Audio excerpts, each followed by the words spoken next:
A-T. It's in the name. This episode of Helping Healing Humor is brought to you by another show in the Ben and Travis universe, The Long Yes with Travis and Whitney. Most people see the stage, the sermons, the Sunday mornings, but they don't always see the quiet yeses, the hard yeses, the everyday yes that nobody applauds. On The Long Yes, Whitney and I have honest conversations about faith, family, ministry, and what it looks like to keep saying yes to God over the long haul. If you're a minister, a church volunteer, a ministry spouse, or just someone trying to lead your family well, this podcast is for you. Go to benandtravis.com, click the podcast button, and look for The Long Yes with Travis and Whitney, or wherever you listen to podcasts, and start saying yes for the long haul. I'm Travis Creasy, the pulpit minister at Westgate Church of Christ in Dothan, Alabama.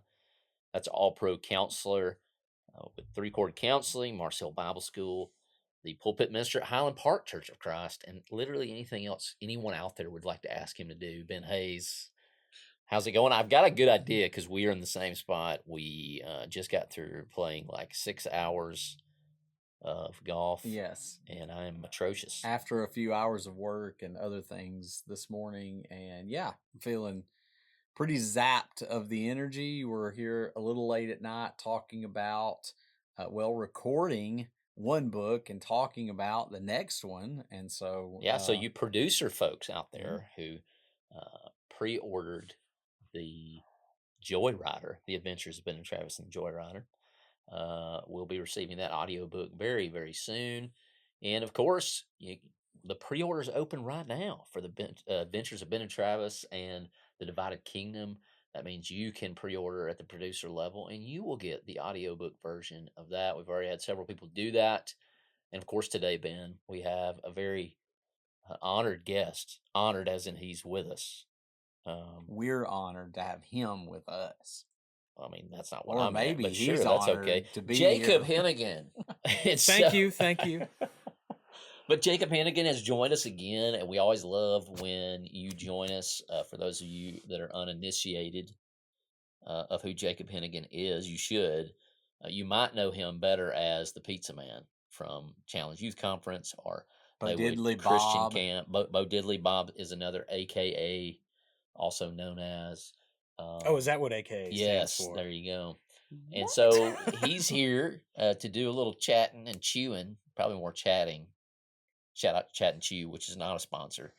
No, but they kind of almost get a little shout out in the book. In the Joyrider. Yeah. The Ice Creamatorium is a little bit of a shout out. The Vienna sausage flavor ice cream, I don't think is on their menu. I don't think they have that. But Jacob, how you been, man? What's been going on? I know that you, you're not just an artist on the Adventures of Ben and Travis. You're doing all kinds of stuff. You go to Comic Cons, go to different things. Indeed. Take care of cows. I do. Yeah, keeping all the of roads those hot. things. How's that all been going? Pretty good. I just got back from Huntsville Comic Con, which it's the Huntsville Comic Pop Culture Expo or something. It's Expo instead of Comic Con, but it's a comic convention in Huntsville, Alabama. Had a lot of stars at that. I saw several people. I was they very had. jealous. I was like, man, there's some people I'd like to meet there. They usually do pretty good at getting bigger name people to come and be guests. This year they had some big name people, and going through the guest list, I was like, man, this is a lot. And then a bunch of them dropped out before the comic convention happened, which kind of worried me. I was like, oh, there might be something bad going on behind the scenes. There might be a storm a brewing. But I got to the convention and it was great. It was actually, it's probably going to be my best convention of the year. I did way better than last year. And at Huntsville Comic Con last year, I did pretty dadgum good. So I can't complain a bit. So if your area has one of those, you might see Jacob Hennigan. Possibly, maybe so, perhaps. Yeah. So go by. Be sure to go by and say hi if you see him. He's a very talented human being. There were several people I was there just in the crowd. My booth was one of many there at the Comic Con. But there were some people that came up to me and said, oh my goodness, I recognize you from CYC. Oh my goodness, I recognize you from Lads to Leaders. Yeah. Oh my goodness, you go to Maywood, don't you? That's so cool. there are So some. they were coming through, and my question about that is like, what is it exactly that you do at the Comic Cons? Like, because I know a little bit about what you do as far as your artwork, but tell us a little bit about like why you go to those. How does that help your And also give us a art plug on business? where they can see your stuff online. Oh well, you can see my stuff.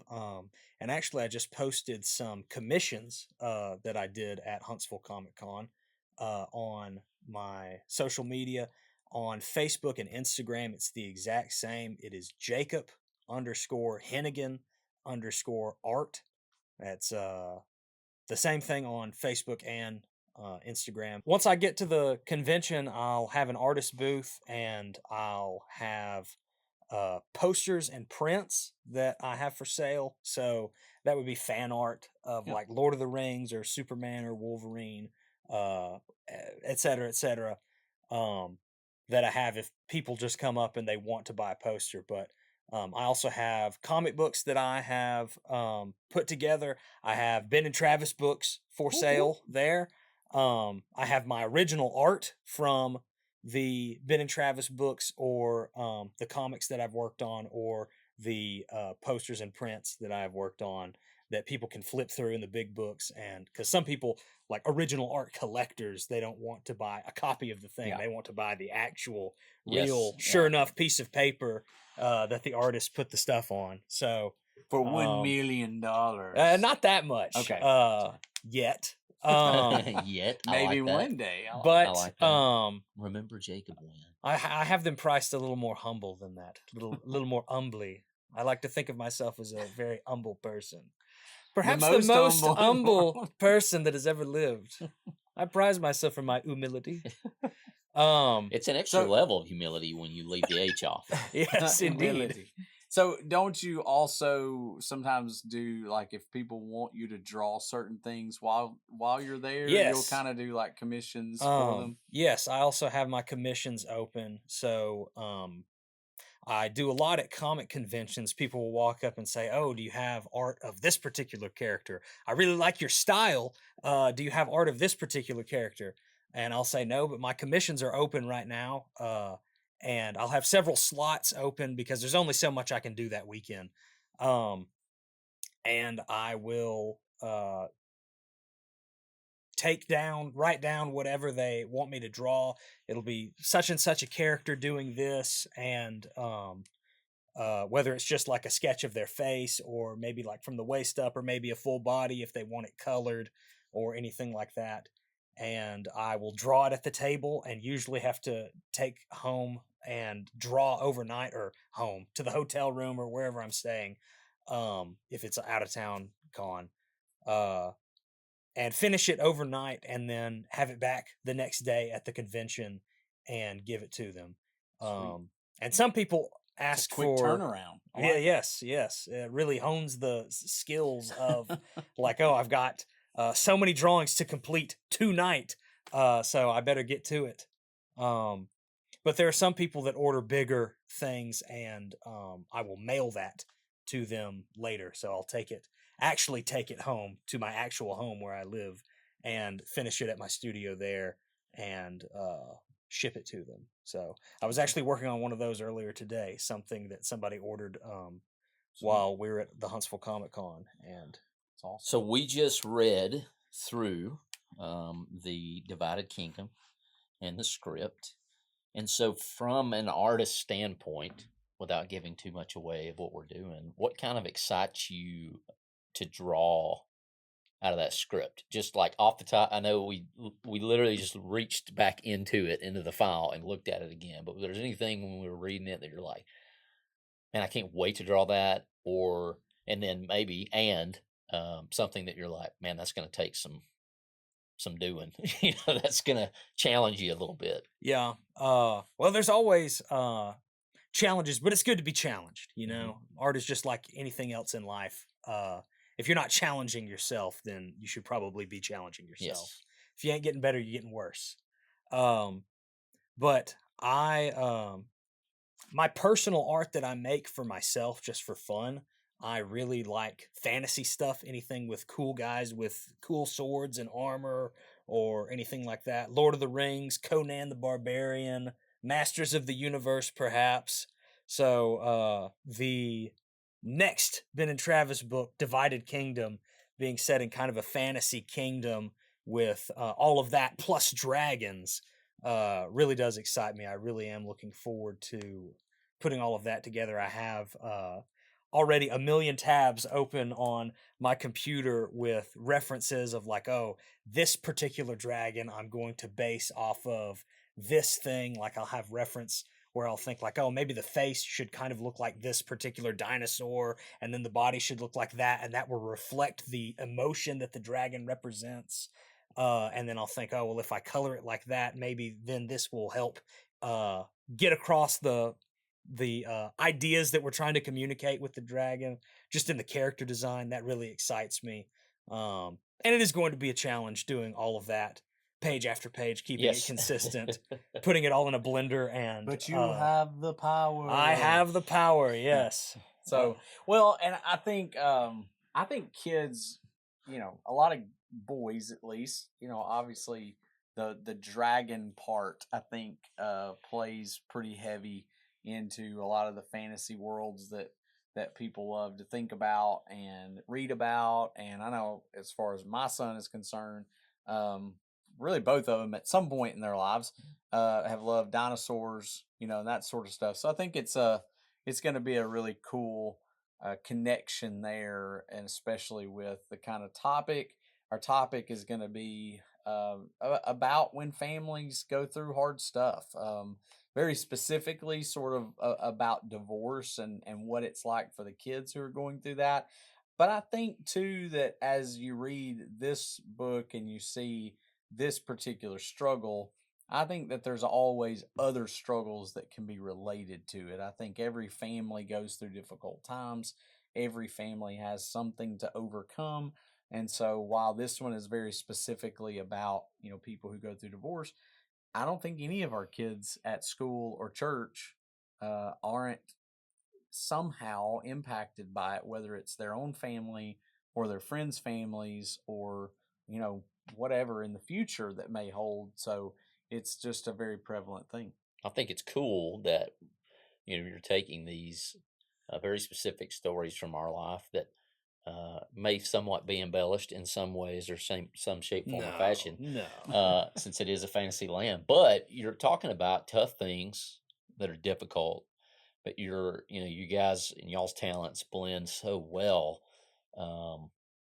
That yes, there's a specific story going on, but there is so many nuggets of goodness in there for that really could apply to any situation. But you're facing these obstacles, learning to overcome them, and this is one of those topics that I think probably makes us all a little nervous to talk about and delve into. But it's also there's a reason for that, is that it's something that is needed, and to be able to help kids. And I know.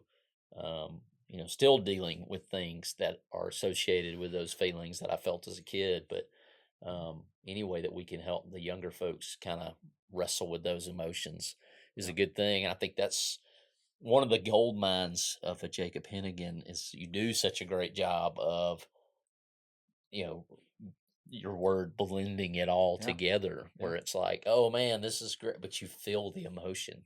Yeah. And you let the kid feel it, and the pictures do so well with that, and that's what we've just been so happy about with Jacob's art is bringing in, like, it's such another level. Like, we can write a script and we just read through the script, but I know once we see the scripts with the pictures, it's a whole nother ballpark, and it's going to be phenomenal. And I've had kids question every time I've read this book at school. Kids, the last one, and really both of them, I guess, but they always ask me, like, is this true? Did this happen? And I was like, well, sort of. Like, I was afraid of roller coasters. Travis's brother did have cerebral palsy, and there were things that he had to go through. And so, the fantasy worlds, we did some of those things, but, this exact story probably didn't happen. But there was very much a part of every one of these. I mean, Travis' family did go through divorce, and some of these feelings we talked about, these were things that you Feel so relayed to seen. me, you know. Feel so seen. And there were times we pretended to be in, a kingdom land, or, like the other cartoons that we watched. I mean, we pretended all those different things. Yeah, back the fantasy stuff is based on real things that Yeah. you did imagine. Yeah, absolutely. So, Yeah. I mean, On real you know, imagined things. real things that The were plastic imagined. bat. In our Yeah. minds, they were real. Yeah, yeah. They were very real. Good times back before there was a whole lot of social media and phones and other things. We played a lot of Nintendo and Sega Genesis, but it was a whole different story from how much people spend on their phones. So we were very used to being outdoors a lot. That is one thing that I am very glad to be a part of this project. One of the many reasons I'm glad to be a part of the Adventures of Ben and Travis is I could probably count on maybe 2 fingers in the 2 books that we already have out the amount of scenes that take place indoors. I think pretty much the entire book. There's maybe 1 or 2 scenes that take place inside the house or something like that. But for the most part, it's y'all out in the woods, playing in the creek, climbing trees, doing stuff that I grew up doing. I know y'all grew up doing. Yeah. And I think a lot more kids should grow up doing that type of stuff. And even the scenes in the house are, we're playing with Legos, or, something where we're building and doing things, with our hands or whatever. So I think it was cool. And very much this happened. I know this happened. We were kind of around when video games first started coming out, and we would play them and we enjoyed them. But there were times where we'd get to, what's better than this is our imagination. Mm-hmm. And I think what's cool for me as an adult reading these books, who I think at some point as adults we struggle to have, I know I do, to kind of touch base with that imagination that we had, is to kind of get to go back and relive some of those adventures that we did have in your, and to have an artist come along and put those in is like a special treat for us, whether anybody ever buys it or not. It's like we get to see weird cartoons what we thought, and so if nothing else, Jacob Hennigan, thank you for making a dream come true that I'm a cartoon. So anybody out there that's cartoons, like puts those on TV or whatever, just give Jacob Hennigan a call. He can try to figure that out. That'd be amazing. Yeah, that would be cool. Saturday morning Adventures of Ben and Travis. Yeah. Perhaps, maybe so, perchance. So, Jacob, just a fun question to kind of wrap up, unless you have any other thoughts that you'd like to share. I have no thoughts at all, ever. Sweet. You just put them all on the page. So if I had to ask you, if you had to answer, which cover, which cover's your favorite? We've got the Worry Coaster, Joyrider, and of course we got the cover out for Divided Kingdom. Well, that's a tough one. They're your babies. I do. I take pride in all of them. They're great, but for different reasons. Because, like I said earlier, if you ain't getting better, you're getting worse. And I'm trying to get better with every cover that I put together. But also, y'all keep throwing new wacky things at me to draw on the covers. We do what we can. Because, like, if you look at the Worry Coaster cover versus the Divided Kingdom cover, it's a little bit simple. Like, there's just the roller coaster and y'all are on it, and there's not really a lot else going on. Versus there's a lot on that last one. The Divided Kingdom does have a lot going on. We just went off the rails because we just had to have 3-headed dragon. Which I mean, when we were planning it out, I was like, oh man, there's gonna be a dragon with 1 head, a dragon with 2 heads, and a dragon with 3 heads. And the 3-headed dragon, that's the most impressive visually, so that's got to go on the cover. Yeah. But that was quite the challenge, me trying to figure out how to make all that work and place the heads where the heads are big enough to be like really eye-catching, attention-grabbing. Yeah. And also having enough room for all 3 of the heads and Ben and Travis and castles. The castles in the background, Mom Land and Dad Land, and everything like that. So I think that That's a good Divided one. Kingdom was the greatest challenge so far. Well, if you can't answer which one's your favorite, what's your favorite part of each one?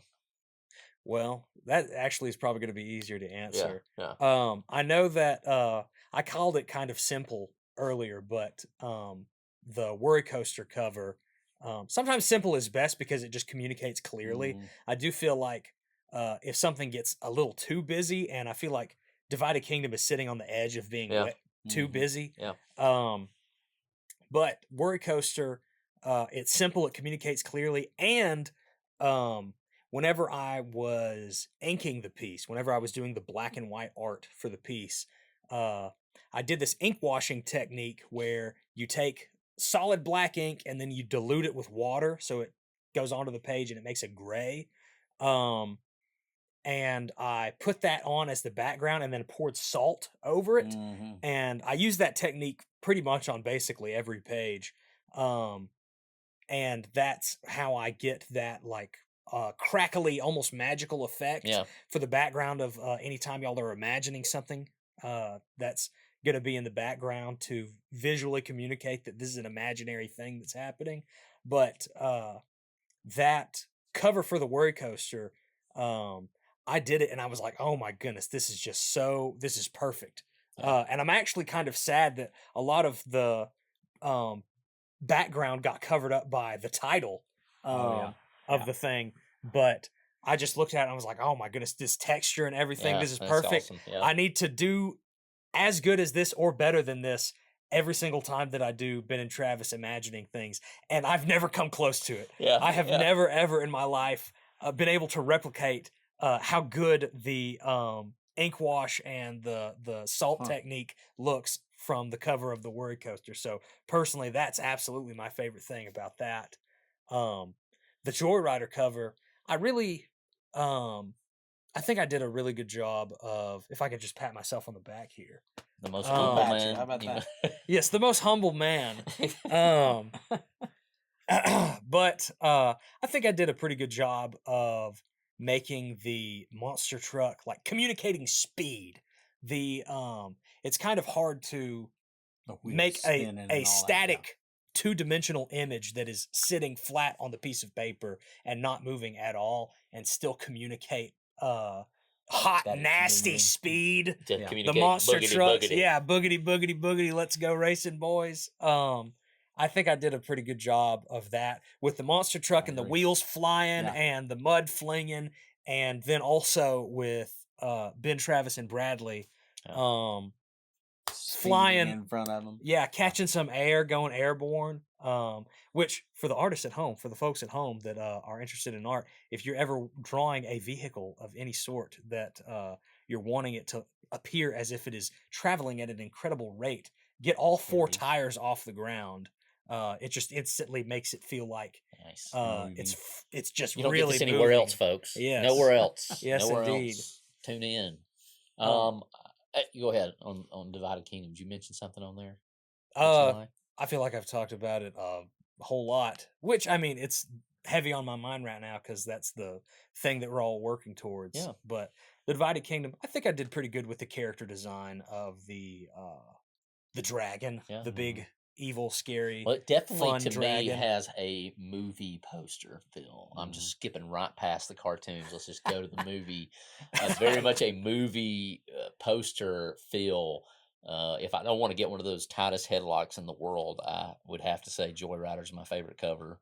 Yeah, Otherwise, Bradley may hold that against me. But Ben, if I'm, you'd like to point out something about all of them, or you can pick a favorite. Just real right? quick, because I don't want to take up all that time, but I love the actual Worry Coaster, like the little phoenix or whatever it is that's The devil bird. head, the devil bird. Like I loved that, and I think it's just the nostalgia of that was our first one. Like you just see it, and it was awesome. So I love that one. I loved. Obviously love the truck, but I think I loved so much how you captured Bradley to a T. I mean, like perfect. The first time I saw the way you drew him with the wheelchair That's Bradley and his arms and just the way he sits, like I was like, man, that's Bradley probably thought you phenomenal. went a little light on the biceps. But Yeah, he other than probably that, I wanted think you're some Perhaps, good. possibly. guns.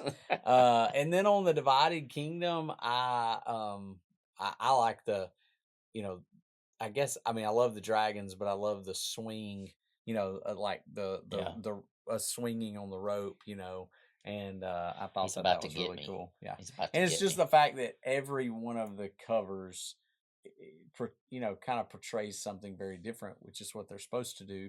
But you know, it's like I'm terrified in the first one. We're all joyful in the second one, and in the third one, Travis looks like he is, you know, scared to We're death. cutting And I'm this like, a little close.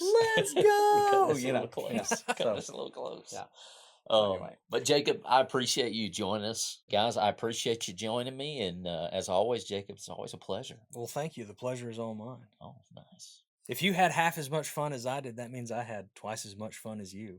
And let me tell you, I've been having fun here on the Ben and Travis podcast. Thanks for being with us for this episode of the Helping Healing Humor podcast.